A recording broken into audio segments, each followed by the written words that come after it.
पंजाब की सड़कें कैसे ठीक करनी है, बिजली के बिल, कितने बिजली के बिल आते हैं आपके, कितनी महंगी है बिजली। दिल्ली में 24 घंटे बिजली आती है और फ्री में बिजली आती है। पंजाब में भी अब फ्री में बिजली देंगे, 24 घंटे बिजली देंगे।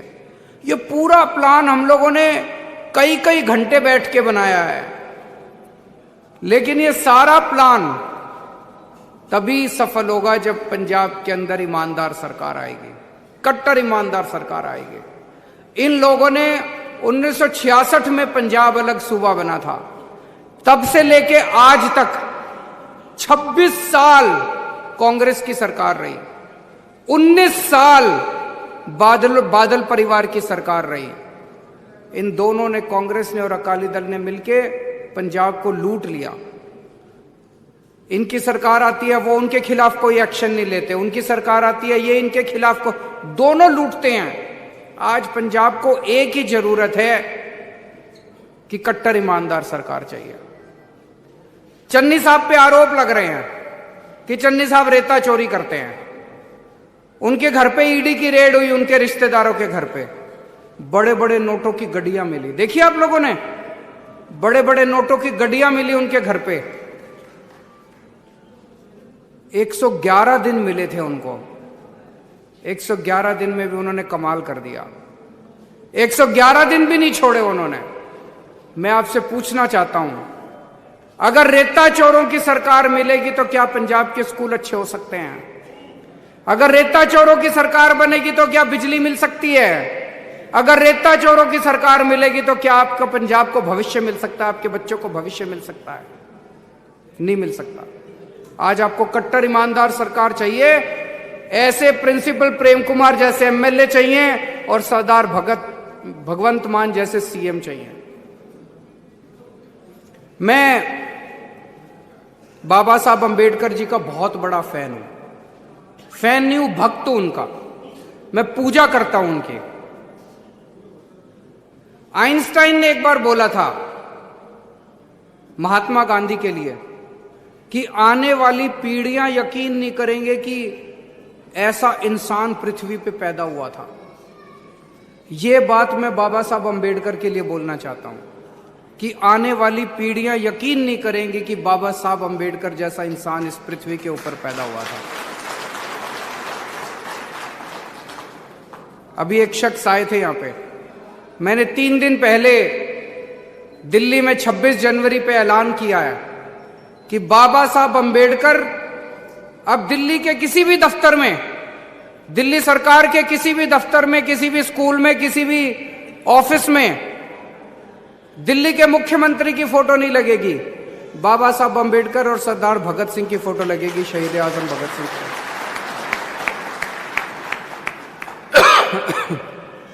वो शख्स चाह रहे थे कि पंजाब में अगर हमारी सरकार बनती है तो पंजाब में भी ऐसे होना चाहिए, पंजाब में भी ऐसे होगा। और 1-2 दिन के बाद मैं और सरदार भगवंत मान इसको प्रेस कॉन्फ्रेंस करके ऐलान करेंगे इसको। बाबा साहब अंबेडकर ने, एक छोटे से परिवार से आते हैं बाबा साहब अंबेडकर, बहुत गरीब परिवार से। उन्होंने बड़ा संघर्ष किया, लेकिन उन्होंने 2-2 पीएचडी की डिग्री ली विदेशों से। उन्होंने अमेरिका से और इंग्लैंड से 2 विदेशों से पीएचडी की डिग्री ली। अपनी जिंदगी में उन्होंने सबसे बड़ी तवज्जो पढ़ाई को दी।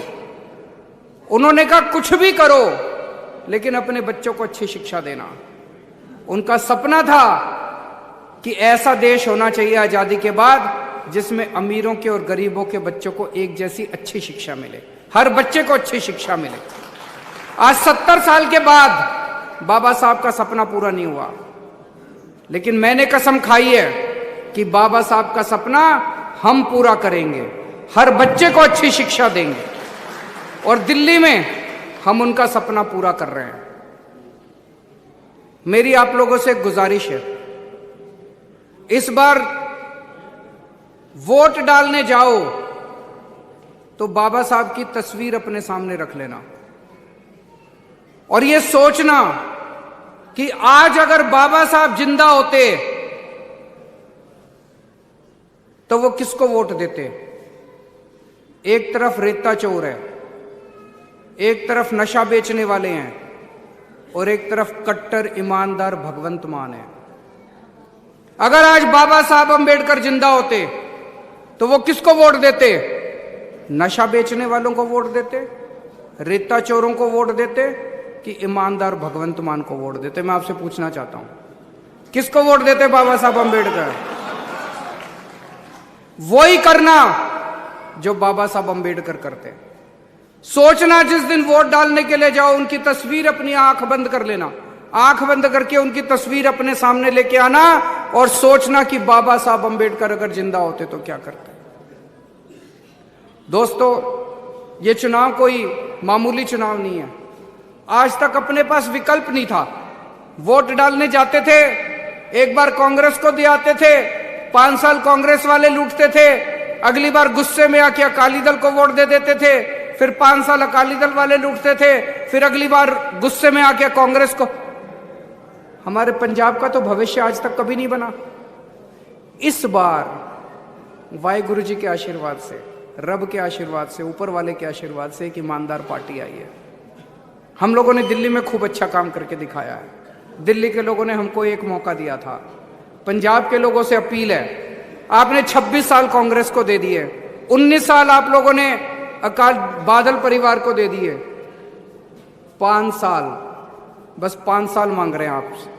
5 साल केजरीवाल और भगवंत मान की जोड़ी को देके देखो, पंजाब को खुशहाल कर देंगे।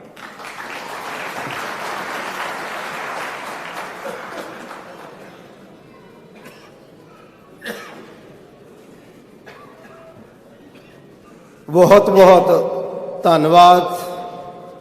साडे आने वाले कल, साडे आने वाले भविख लई, खास तौर पे हलका विधान सभा फलौर दे लई साडे बहुत ही सत्कारयोग लीडर साहिबान ने अचेचे तौर पे साडे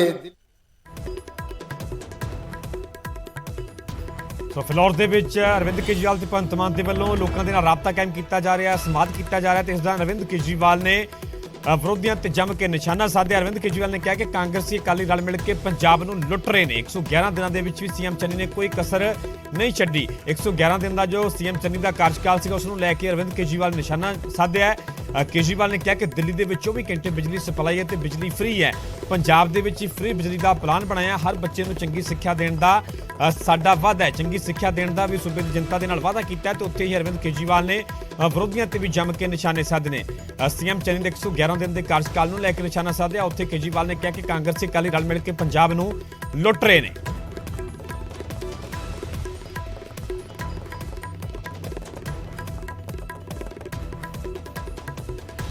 ਸੋ ਅਰਵਿੰਦ ਕੇਜਰੀਵਾਲ ਤੇ ਭਗਵੰਤ ਮਾਨ ਫਿਲੌਰ ਪਹੁੰਚੇ ਹੋਏ ਨੇ। ਫਿਲੌਰ ਦੇ ਵਿੱਚ ਲੋਕਾਂ ਦੇ ਨਾਲ ਰਾਬਤਾ ਕਾਇਮ ਕੀਤਾ ਜਾ ਰਿਹਾ ਹੈ, ਰੂਬਰੂ ਹੋ ਰਹੇ ਨੇ।